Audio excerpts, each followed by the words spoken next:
Hey everyone, so this one is for you. If you are a teacher who is either dealing with a student or students in your class that are going through different kinds of trauma due to maybe traumatic issues within the family or trauma inside their community, but it's especially for you if you teach at a school where the majority of the students at that school are experiencing trauma within their environment. This episode is actually inspired because I did a motivational talk at a school and the teachers there were so amazing. And that school is a skills school. And at a skills school, at least in South Africa, it's for students who are really struggling in mainstream school for a variety of reasons, trauma being one of them. And so they go to the skills school. Now, as you can imagine, it is a lot more difficult because you have many students now who are experiencing trauma within their communities,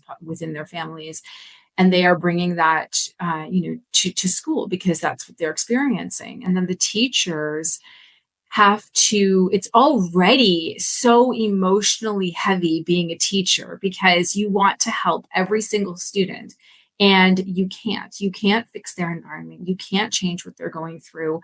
It is very, very overwhelming. And if you are in a school which is in a lower income area and tends to have more trauma than perhaps other areas where students are able to go to counselors and things like that, then I wanted to do an episode where we learn, or I could give you some strategies and some tips and tricks for just how do you not take it all in? How do you not like completely absorb all of the students' trauma because you love them and you want to help them and you want to save them from what's going on, but you absolutely can't. All you can do is be this safe space in their lives. And that's what sort of prompted this episode. So if you have any strategies that I have not mentioned here, maybe you've dealt with a student who was experiencing a lot of trauma and you found some ways of not taking it on. I know with me, I have used some of these that I'm going to talk to you about today because I don't think you can be a teacher and not have experienced being so crazy worried about the kids because you know what's going on at home and there's nothing you can do. It is so emotionally heavy. Like that's the only way I can really explain it. So our goal today is to develop some strategies. So how can you care and deeply for the students and love the students without carrying their pain home with you? Now, before we start, we need to understand the concept of secondary trauma. So secondary trauma, which is also called vicarious trauma, is the emotional toll that you experience when you are repeatedly exposed to other people's pain, suffering, or traumatic stories. Okay. And I'm not going to lie, like there are actually people out there who kind of go looking for secondary trauma because they need sort of that drama in their lives. But it has been my experience that those people are not teachers. We have enough secondary trauma coming into our lives that we are not going out there just looking for extra. So secondary trauma, basically, it's not your trauma, right? But hearing about it or seeing the effects can really start to weigh on you, like this massive just anchor pushing on your chest. And it's almost as though every student's trauma is a small anchor that's being added on top of that bigger anchor that you've already got carrying around. And it's just pushing harder and harder. So over time, this can lead to exhaustion, sadness, heavy anxiety, and even numbness. And if you get to the point of numbness, then you need to be particularly careful because that's when the secondary trauma is affecting your body as well as your mind. Okay. Now, just a quick story to explain secondary trauma. It's a lot like this. Like if you are a lifeguard at the beach, right? And every day you see people struggling in the water. So you're at one of those lifeguards, you're at one of those beaches where it's really popular, but like the waves are pretty crazy. Okay. And there are definitely roughly 30 people, read students, coming to your beach every single day. Okay. And you have to be on point because the current could just take them away. You know that they're going to be dealing with a lot if they go into the current. Now, your job, of course, is to jump in and rescue them if they wind up getting involved in the current, and you have to bring them to safety. And you do this day after day after day, and you're really, really good at it. Like, you are an expert lifeguard. You have lost no one and you save lives, and that feels incredibly amazing. But over time, you actually start to notice that suddenly, even when you're off duty, you can't stop thinking about the people that you saved, or the people that you maybe couldn't save right away, or the ones who are really struggling, who are struggling the most. And you start to feel the weight. Remember, I mentioned the anchor. You start to feel the weight of their fear and their pain, even though it wasn't your experience.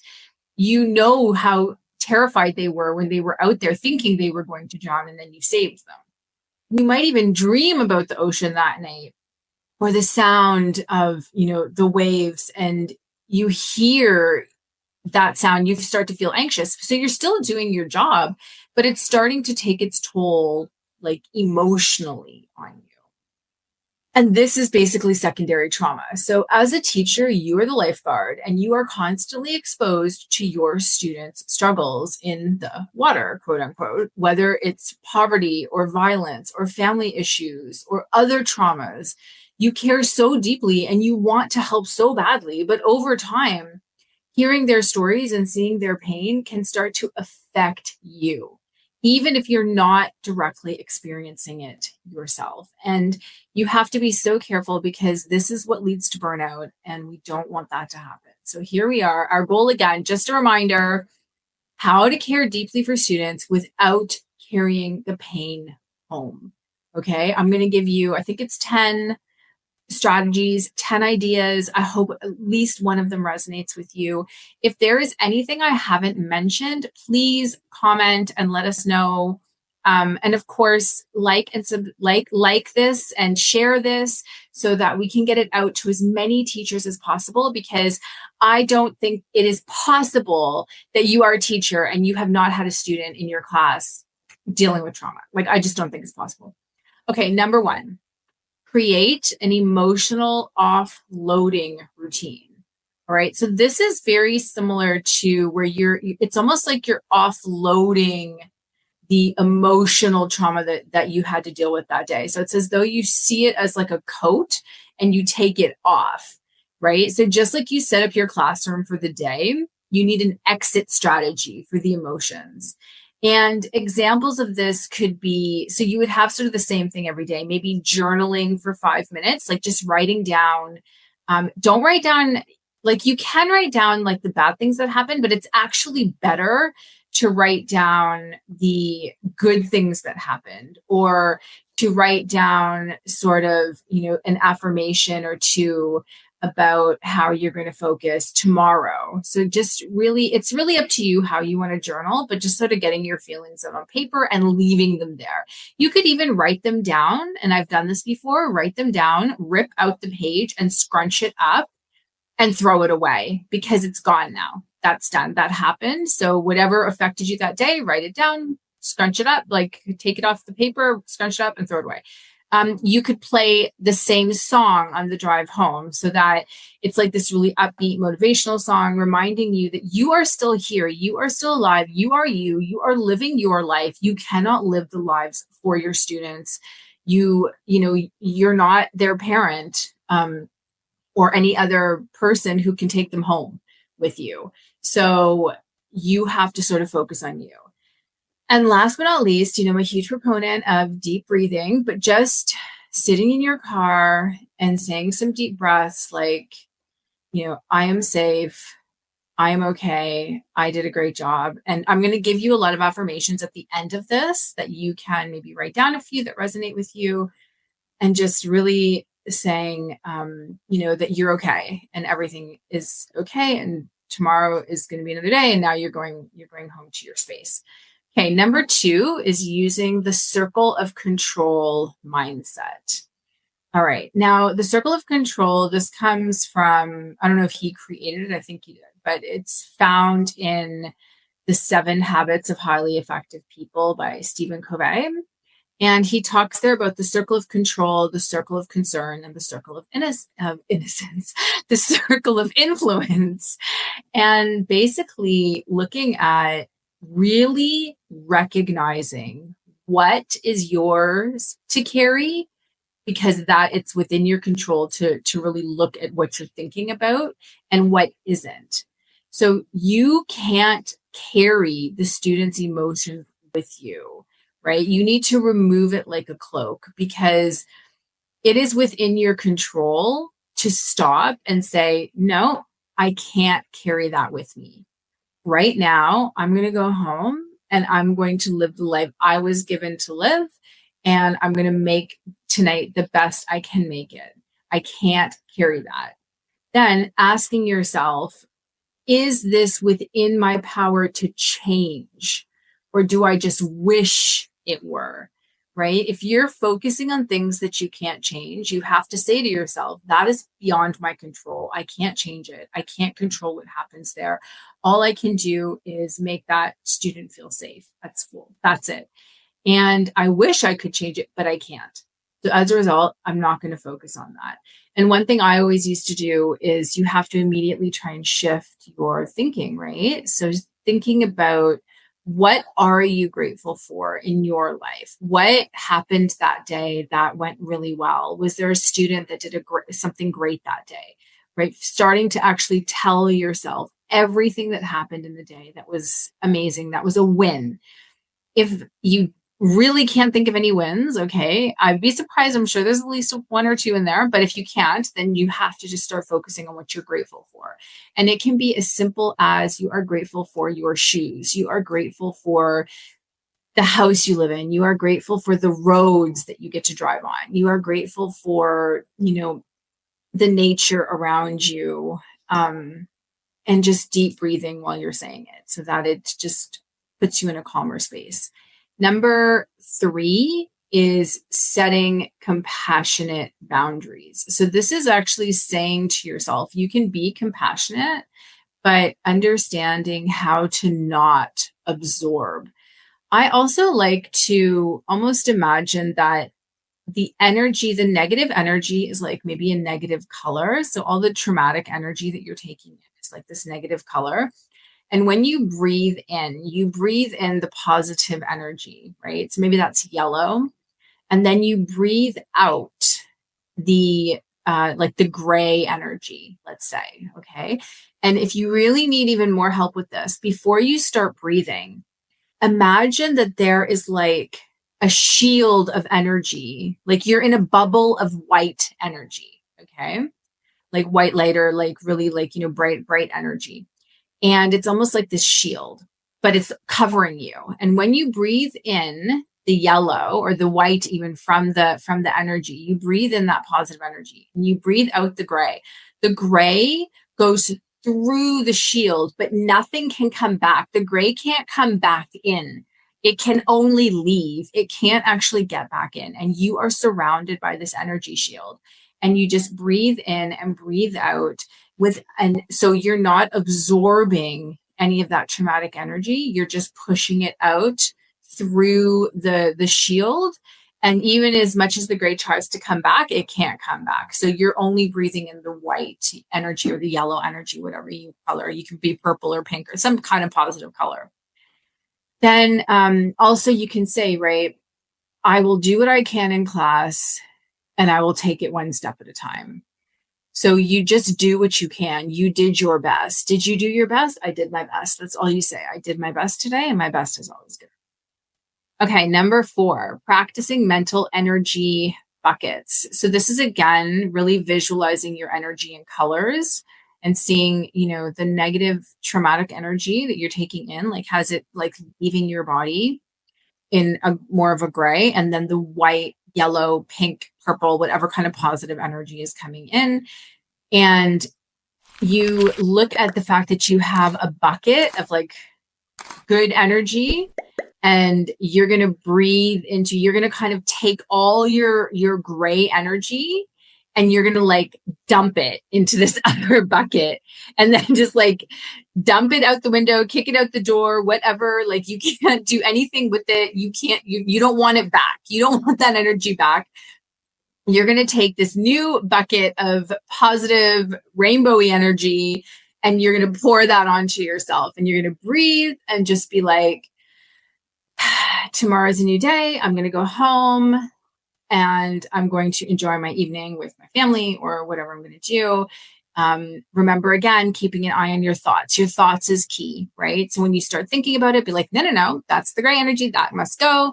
We're bringing in gratitude. What's great in our life? What do we love? Right? That kind of thing. If you have to, make sure you go out, and if you buy something at the shop, just like really smile at everyone you meet, just trying to put out that positive energy as much as possible, because as much as there are horrible people out there that are, and some of whom are causing this trauma with your students, there are also incredibly amazing, awesome people, and you have to look for them too. You have to look for them. Some of them might even be your parents and the people with your other students. You could focus on them, right? It's natural to want to focus on your students that are really going through trauma, but it doesn't always have to be like that. Number 5 is a grounding technique for overwhelming moments. So having a technique when things get very overwhelming that just keeps you present, right? Keeping you in the now. If you've ever read Eckhart Tolle's The Power of Now, it's understanding that we only have this present moment. We only have the now. So grounding yourself to like the earth's energy and being present in the now. And one of the ways you can do this is the 5, 4, 3, 2, 1 method. That is not the 5-second rule from Mel Robbins. That is the focusing on 5 things you can see, 4 things you can touch, 3 things you can hear, 2 things you can maybe smell, and 1 thing you can taste, or something like that. So it's shifting again your mind to the now. There's also the rainbow walk that I really like, which is looking around or going for a walk outside if you can. If you can't, just looking around and identifying something that's red, something that's yellow, something that's something that's orange, something that's yellow, something that's blue, like everything that's the color of the rainbow. So it just grounds you in the present. The other thing you can do to ground, a quick grounding technique, is the box breathing. That's where you inhale for 4 right through your nose. And then you hold for 4, and then you exhale for 4 through your mouth or through your nose. And then you hold for 4 again, and you repeat. So it's like a box, like the corners of the box. And these are just ideas that you can use that will reset that moment so the stress doesn't accumulate, right? So you're like, I'm okay, I'm safe. And you just sort of take that gray energy and just watch it just wash away. Just breathe it out. If you're doing the box breathing, just breathe it out. Number 6 is having an anchor phrase. I'm going to give you a few anchor phrases. You can also go into ChatGPT. I asked ChatGPT for a few extra anchor phrases, and the transition ritual, which I really like. So let's just start off with the anchor phrases first. So an anchor phrase is just a simple reminder for when emotions get heavy that you can say. Basically, some examples here. Okay, so I am doing what I can with what I have. I am doing what I can with what I have, because sometimes if you're in a particularly lower income school, you may not have that much to work with. And this is not mine to carry alone. And we will talk about that after, but just understanding that the worst thing you can do is hold things in and not talk about it with someone. I actually asked a counselor, I did a motivational talk at a conference, and I asked her, like, what advice would you give me for teachers who are burning out? Because I'm going to do a workshop on burnout soon.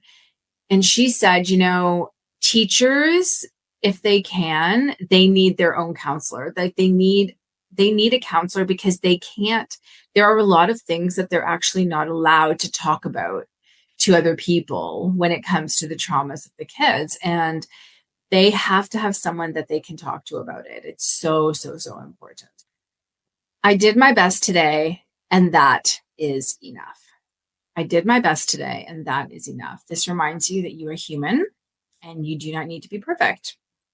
Number 2, I am not responsible for fixing everything, but I am responsible for showing up with care. You are modeling the behavior for the students, right? So students are always watching.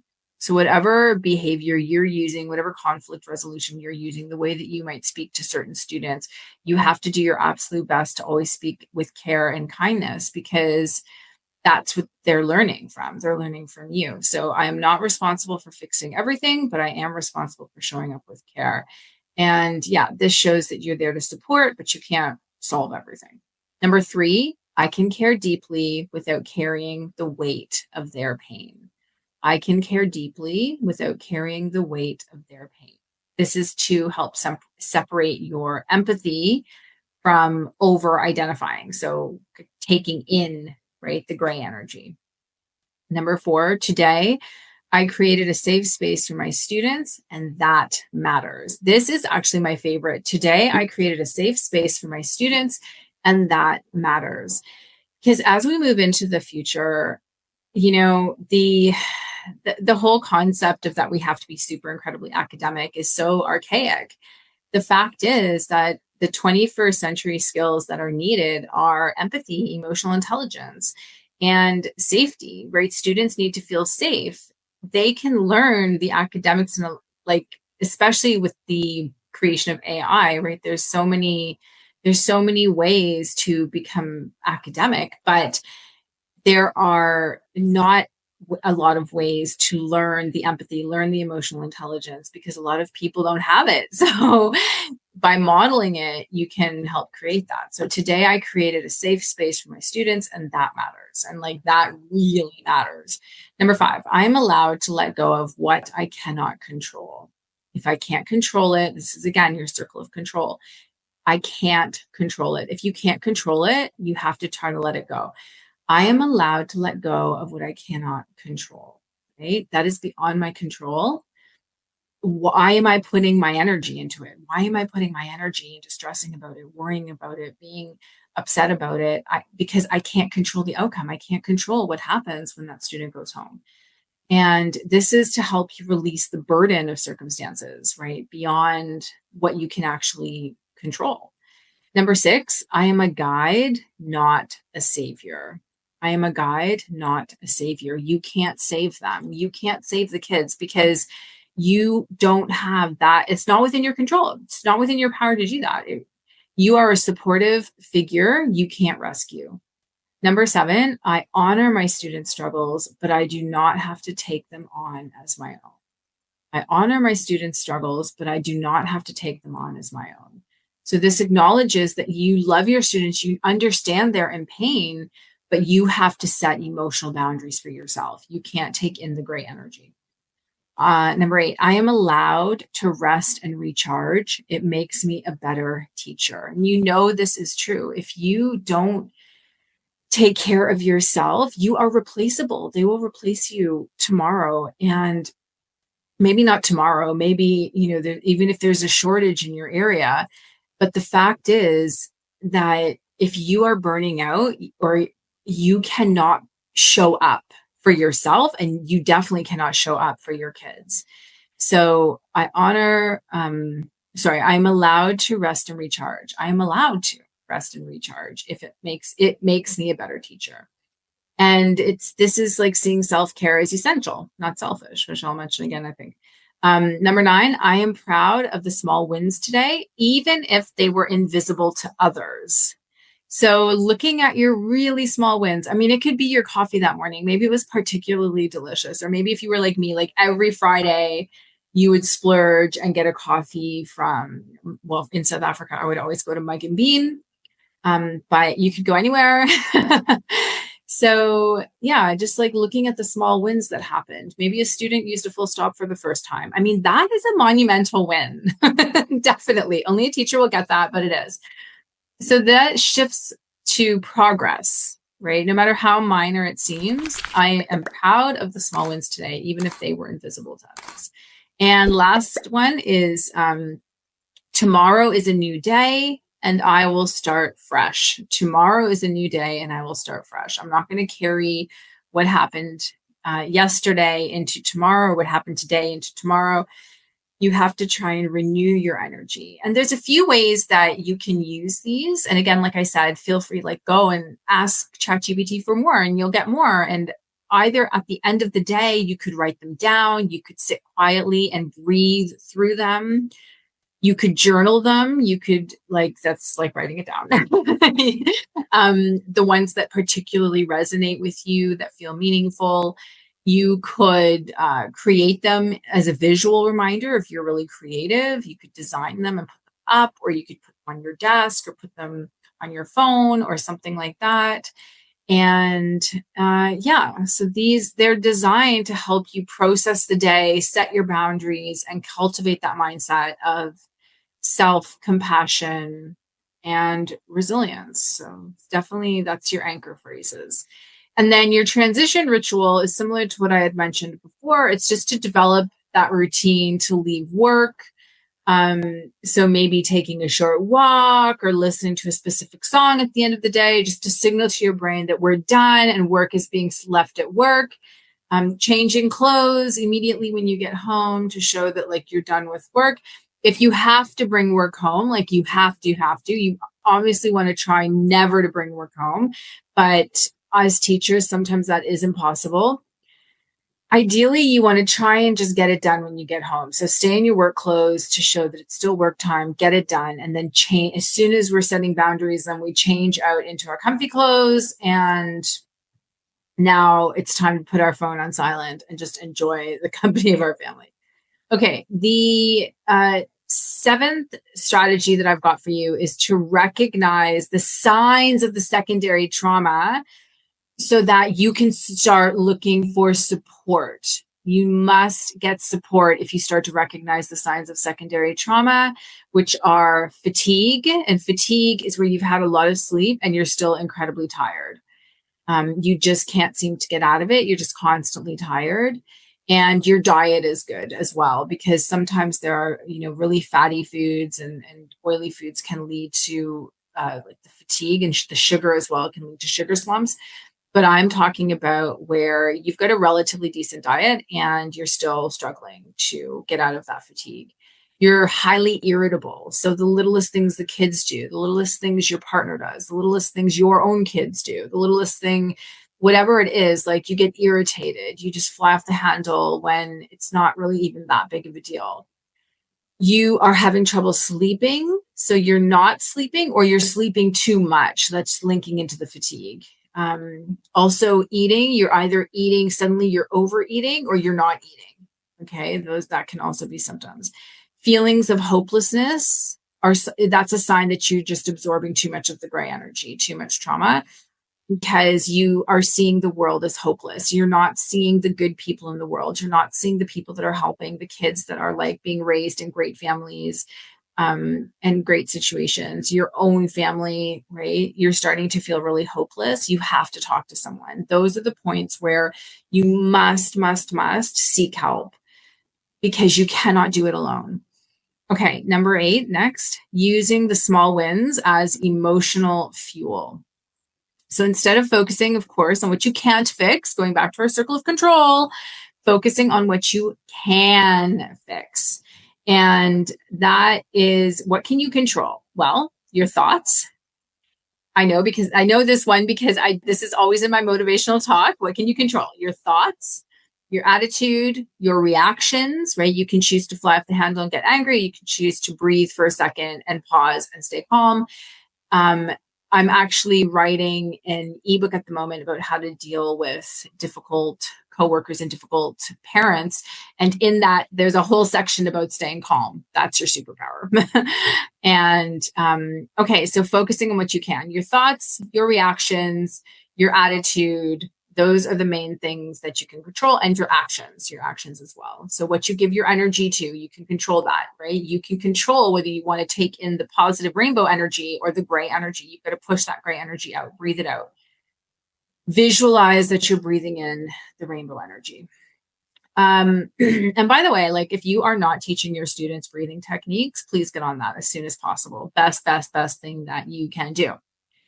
Keep a victory log. This could be a sticky note, a journal, or just even a mental note of moments where you helped someone. So what were the victories, right? How did you actually contribute to society that day where you did something great for someone? You really helped someone. Note that down, write that down, or really just think about it and live in that space for a moment.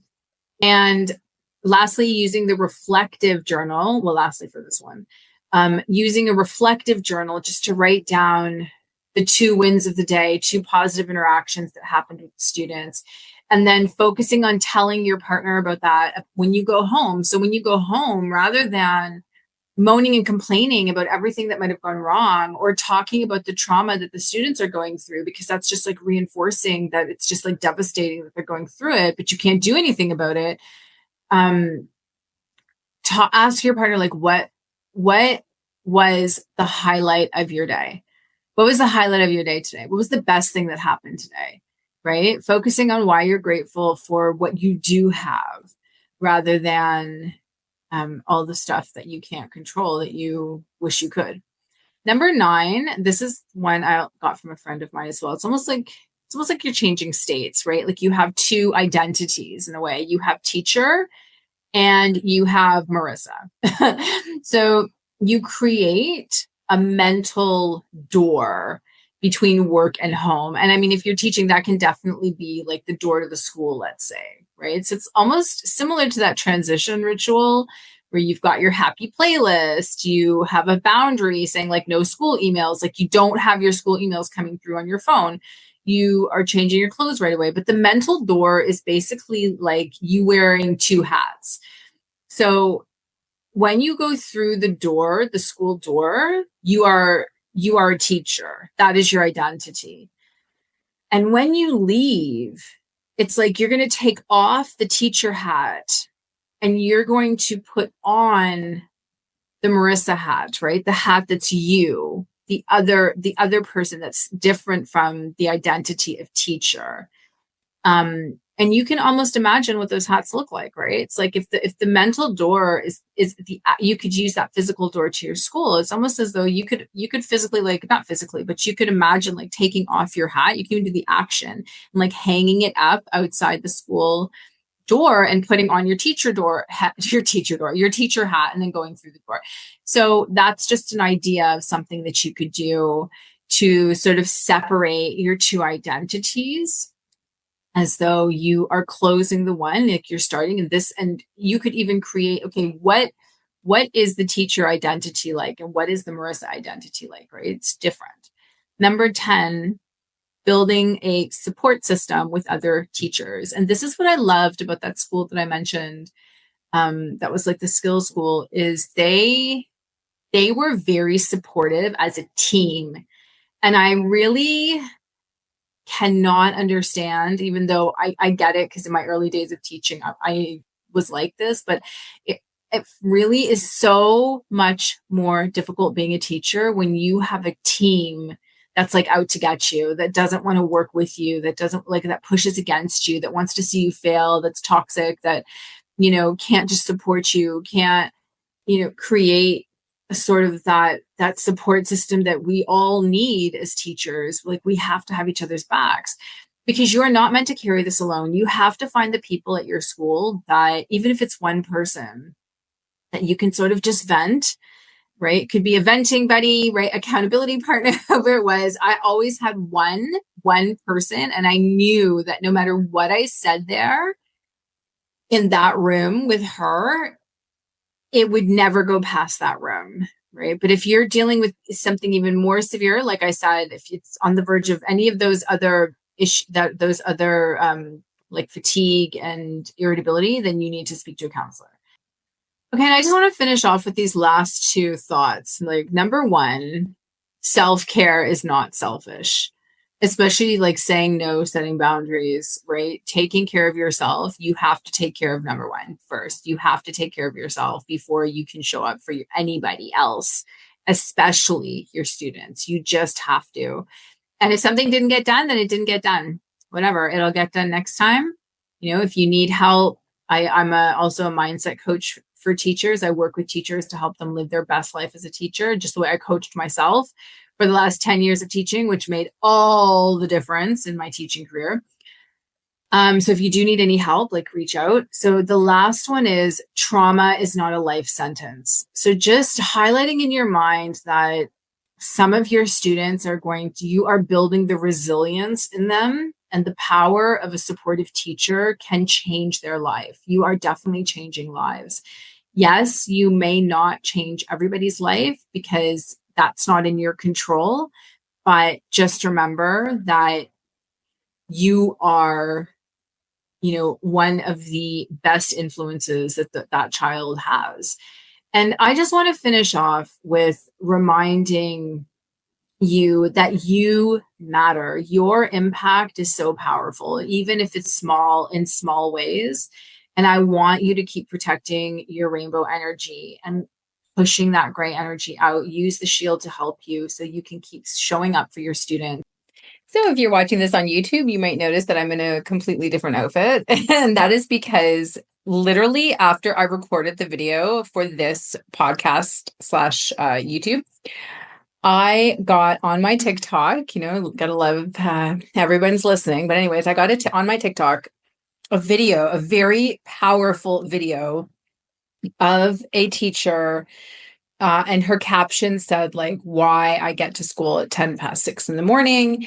And it was this Christian song that was playing. And she went around to the tables at her class and she prayed at each of the tables, like for her students. Even thinking about it, I'm getting emotional. So that is just something, like, if you do have that sort of relationship with God, then I definitely want to add in here that one thing that you do have control over is just praying for your kids, right? Just praying that they will be okay and that sort of thing. And I would be so interested and grateful if you could comment and definitely share. But what transition ritual do you think you could start today? Like, are you going to try a transition ritual between here and home, like school and home? Is there a grounding technique that you like? What technique that I gave you really resonated and is something you think you could try? And also, is there something I missed that you're doing that you have found works and that you want to share with all of the other teachers out there that might be struggling? So I am sending all of the teachers out there just so much love and support. You have got this. I am with you. Do the best. Your best is always good enough. Always. I don't care what anybody says. Okay. I'm sending you so much light, love, laughter for the week, for the month, for the year, for the term. Mwah. Bye.